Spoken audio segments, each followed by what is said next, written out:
The criticisms surrounding Sea of Thieves are numerous and well known. There's a common consensus amongst its community that it is a content-light game that is lacking in depth and meaningful incentives to keep playing. It would be a little redundant for me to make a review that just kind of ended up coming to that same conclusion, so rather I'd like to use that as the starting point and focus of this commentary.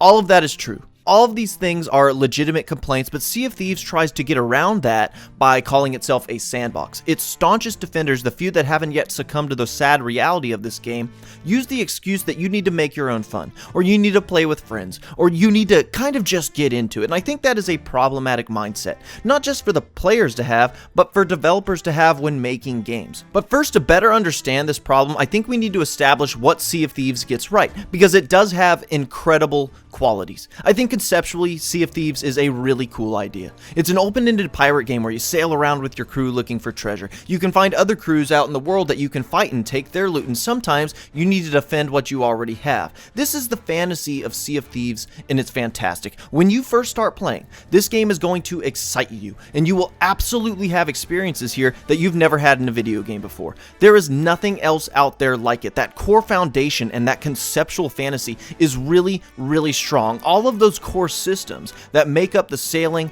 and the player interaction and the nucleus of the experience, it's great. But the game is almost completely void of any surrounding systems to support it. Sea of Thieves feels like a proof of concept sold as a full price game. Sea of Thieves is like, if anybody's ever been to Costco, it's a big ass store and they have little tables everywhere handing out free samples of shit they're selling. This game is like walking up to one of those tables, eating a little bite off the end of a toothpick and going, that was really good. Can I get the whole thing? And then they say, you just did, that'll be $60. That's Sea of Thieves. They did not build a compelling game around this idea because they thought the idea itself was good enough. And this is one of the problems with the make your own fun argument. I believe it is oftentimes used as an excuse for a game that doesn't have compelling systems. Rather than create a compelling progression system, diverse mission types, story elements, worthwhile places to explore, they rely almost entirely on the emergent gameplay that arises from the game's core structure. They are content to send you on fetch quests over and over again to various different islands, not because that's interesting, but because they're hoping something interesting happens on the way there.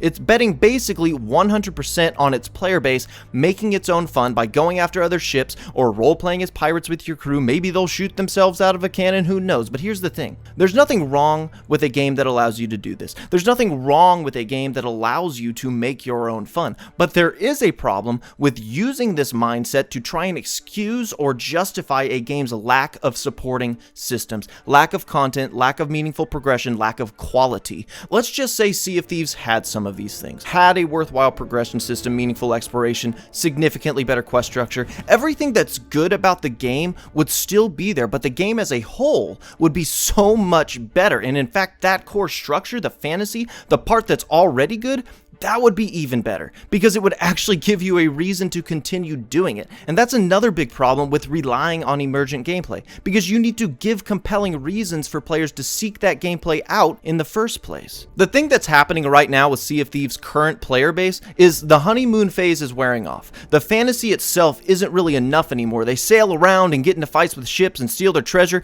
bring it back on board, and they go, wait, why am I doing this? Why do I want this treasure in the first place? To spend it on the incredibly weak and unsatisfying progression system just for the sake of taking it from somebody else, even though they probably don't care too much about it either? See, this is what I mean. When you as a fan try to use the game's fantasy or emergent gameplay opportunities to justify the lack of supporting systems, you are ignoring that those supporting systems would drastically make those fantasies and instances of emergent gameplay better. I'd like to give another example. Let's look at the simple act of exploring an island, sailing the seas, finding mysterious islands, searching them for the adventures and rewards they may have in store. This is a really cool pirate fantasy that is basically non-existent in Sea of Thieves. Islands have almost nothing to do on them. They're just empty pieces of geography that sometimes have some snakes and skeletons to kill, which, by the way, there's very little point in doing. There's almost never anything to find on them aside from maybe a random chest. If you don't have a void voyage that tells you to visit a specific island, there's almost no reason to ever visit one. And this is something I found out very quickly. Within hours of beginning this game, I already felt like exploring islands was pointless. This is a game about pirates and adventure and exploration, but there is nothing worth seeking. And if you can just make things up, make your own fun or screw around with friends to bypass this issue, if you roleplay that the meaningless chests you find have some imaginary meaning and that's good enough for you, then great, but that doesn't make it good. Say you created systems that made islands actually worth exploring. Maybe you do this through better quests. Maybe you turn each island into a puzzle of sorts where you explore it and find clues to solve a mystery that ultimately offers up a reward. Maybe you add more things to find, period. And once again, you improve the progression system to make chests more valuable overall and make the gameplay loop of finding chests more rewarding. This would improve the core gameplay and strengthen the fantasy. Now when you set off with your crew and you're having a good time and you're enjoying the emergent gameplay, and you happen to come across an island, your crew might actually go and explore it and find something worthwhile, something that they establish a connection with. Now, when they get attacked by a ship that's trying to steal the loot that they found through meaningful exploration, it just makes everything that's great about that aspect of Sea of Thieves even better, because now the game has given you a reason to care.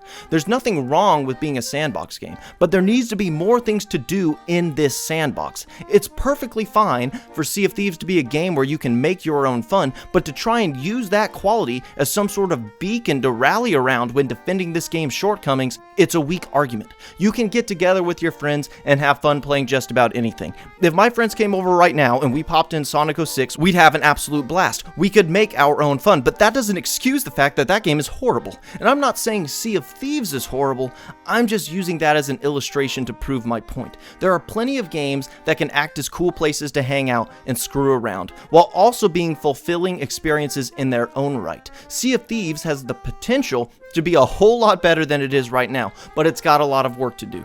There's no reason why things like exploring and partaking in combat and finding treasure can't be fun. You can make those things fun. Sea of Thieves just doesn't. You can even make those things fun when you're playing solo. Would it be better with friends? Sure, but these are not concepts that necessarily need friends to be worthwhile things to do. Setting off on your own, exploring dangerous places, fighting monsters without any backup, you can make that fun by adding additional systems, but this game has a long way to go. I actually want to end on a positive note though. This game's fantasy is truly unique. You can't get this experience anywhere else. If another game that was derivative of experiences you could get elsewhere were to launch in this state, I'd say it had no chance. But because the potential here is so strong, if Rare works diligently and the upcoming content they have planned significantly improves this game's weaknesses, then I think it could survive this launch state. I think you could get people to come back because this is a game that when you play it, you'll see its potential and you'll desperately want it to be good. And because there's no other place to get it right now, Sea of Thieves has a window of time where they might just save this sinking ship. But I will promise one thing. Relying entirely on players making their own fun will not sustain this game. But multiplying their reasons to set sail in the first place absolutely will. Till next time.